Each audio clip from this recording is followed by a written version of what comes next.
Should there be one governing body, though? One health voice talking down to everybody and saying, let's follow these guidelines? Yeah, I think that sounds logical. I don't see that happening. Why do we have to throw out logic right now? This whole year is going to have an asterisk next to it. Why not change things that are wrong? I mean, unless you think the college football system, the way it is good right now, Urban, and it is great. We love it. But you know better than all of us the flaws that are inherently inside it. This seems like a great time to try and hit that button and change some of these. First of all, I'm so old school. I don't think college football is good. I think it's great. I think it's the greatest thing out there. You know, I hear about racial issues. I hear about just issues across our country. I'm telling you, for 35 years, none, zero. It was all about team, all about your teammate. It was about fighting a greater good. It was about education. It was about life after education. It was about love of. I know that sounds so old school, and some people don't even comprehend that anymore. So the old college football, I loved it. It was the greatest thing in the world. It was you and your team, and go play someone else in front of a big crowd, cheer each other on, hug each other, cry, and then go do it again and again and again. I'm so sick and tired of hearing about all the problems. You know what? It was great.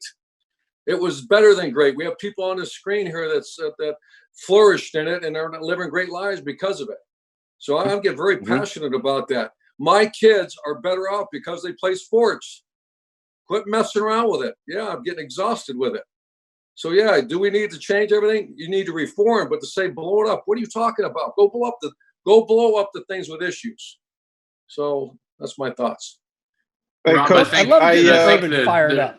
I love getting Urban fired up, and I think it would be important to note that, you know, because of the autonomy of each individual conference, there would have to be an incentive structure for them to walk away from that and enter into some sort of agreement, right? You've heard me talk about like the point between the Revolutionary War and the Constitutional Convention in our country's history, right? Where there was an incentive structure for the states to actually band together and get a federal government so that they could become,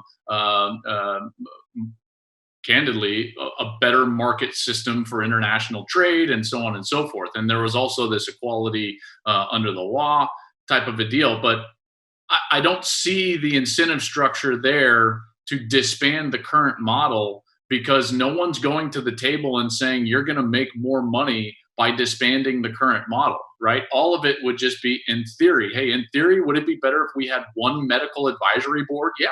Reggie, you would agree with that. I would agree with that. Matt would agree with that. Coach would agree with that.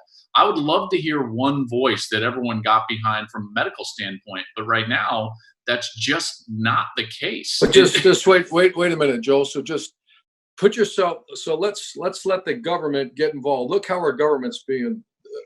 It's a mess. You know. I'm not saying the government should get involved. I'm just saying like one overarching body. They can't even agree on the national level. I agree. Listen, we just hired a guy in the government that says don't wear masks. Another guy says wear masks. So I don't want to hear this utopia, because guess what, boys? The utopia does not exist. To me, the closest utopia was the most incredible meritocracy that existed, college sports. Then I don't want to, well, that's better off this way. Tell me again, who's better than college sports? Yeah, you know what? This is a mess. I got news. It's a mess across the planet right now. It's called COVID. It's uncharted waters. So let's blow up the old college football. What are you talking about? No, the whole society is a mess right now because of this.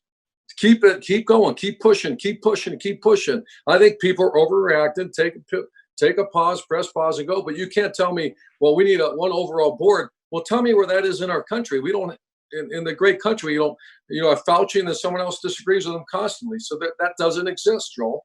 Yeah. Listen, I'm not disagreeing with that fact. I think that's a frustration for all of us in every facet of our lives, is that it doesn't seem like we can get cohesive medical advice for this novice virus. And it's magnified right now with it. Well, I'm certainly not. I think that you're putting words in my mouth. I'm not blaming college football. I'm saying that I think a lot of people within the sport, athletic directors in particular, and maybe even some of the players, would welcome a more cohesive medical voice. Now, if that doesn't exist, then that doesn't exist. But trust me, if Justin Fields and his teammates are watching Trevor Lawrence and his teammates compete in the fall, guess what they'd be desperate for? their medical advice versus the medical advice that the Big Ten got, right? So I'm telling you, like, I'm agreeing with you, right? I'm not saying that we should blow up the model. I'm just saying that this model is frustrating, as it is in every walk of our life. It's a microcosm of our society right now. We hear what we want to hear, and we push away what we don't want to hear. And it's frustrating. I'm with you. Coach, we love college football. We love, maybe not as much as you love it, but we're pretty damn close, my friend. So we're not looking to blow it up. We're just looking to make it better. Hey, thanks for watching. If you enjoy that clip, make sure you click subscribe somewhere down here. From game highlights to exclusive interviews and rankings, we've got everything you need as a college football fan right here. College Football on Fox.